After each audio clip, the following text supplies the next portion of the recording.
대법원은 국정농단과 국가정보원 특수활동비 상납 등의 혐의로 기소된 박 전 대통령에게 징역 20년과 벌금 180억 원을 선고한 원심 판결을 확정했습니다. 뇌물 혐의에 대해선 징역 15년과 벌금 180억 원을, 국정원 특수활동비 불법 수수 등 나머지 혐의에는 징역 5년과 추징금 35억 원을 각각 선고했습니다. 네, 그때 다들 개인적인 인연들이 있으시죠? 사연들이 있으시죠? 우상호 의원께서는 그때 원내대표셨고 탄핵 과정에서 옮기셨죠. 네, 그리고 또 저는 그 이전에 그 청와대를 나왔었죠. 그 전에 정부석 하시고 나오신 거예요? 네.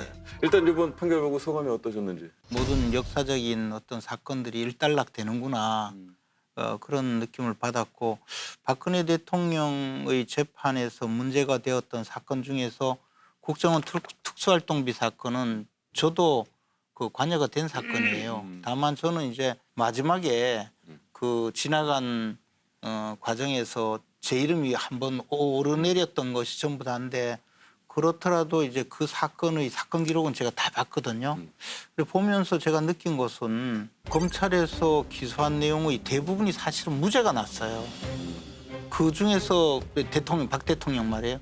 극히 일부를 유죄 선고를 했는데 저는 그것도 사실 이해할 수가 없었어요. 예를 들어 뭐 우리가 흔히 그때 당시 들었던 묵시적 청탁에 의한 뭐 경제 공동체 사건, 이런 것도 사실 전체 따져보면 마찬가지로 법률가의 입장에서도 그것을 이해하기 좀 어려운 사건이 아니겠느냐, 그런 생각을 가졌었고, 그래서 이것이 정치적인 어떤 그 패배자에 대한 형사처벌에 불과하다, 그런 생각을 저는 개인적으로 갖고 있어요. 그러니까 이것은 뭐 정치 사건이지 결코 법적인 측면에서 옳게 판단이 된 사건은 아니다, 뭐 그렇게 생각을 하죠.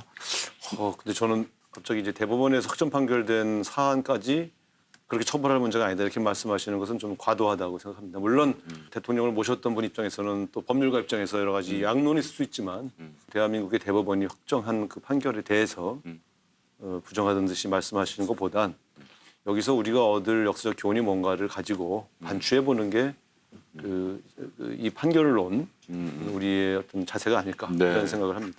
네, 저는 뭐 판결에 대해서 다른 의견을 가질 수 있다고 생각해요. 저는 뭐 대법원 판결이든 지방법원 판결이든 다른 견해를 갖고 뭐 억울한 사건이 있을 수도 있고 법적인 판단을 달리할 수도 있으니까 김 의원님께서 뭐 그렇게 생각하실 수는 있다고 생각하고, 다만 상당수의 국민들, 당시에 추운 날씨에도 힘들게 거리에 나가서 촛불혁명을 만들었던 분들이나 여야 간에 합의를 해서 상당수의 국회의원들끼리 탄핵이라는 정말 우리나라 정치사에 새로운 이정표를 만들었던 이런 우리의 노력들, 우리 사회의 노력들, 그동안의 열망들, 이런 것들을 보여주는 판결이라고 생각하고, 저도 뭐 안타까운 과거라고 생각하고 다시는 일어나지 않았으면 하는 바람입니다. 네.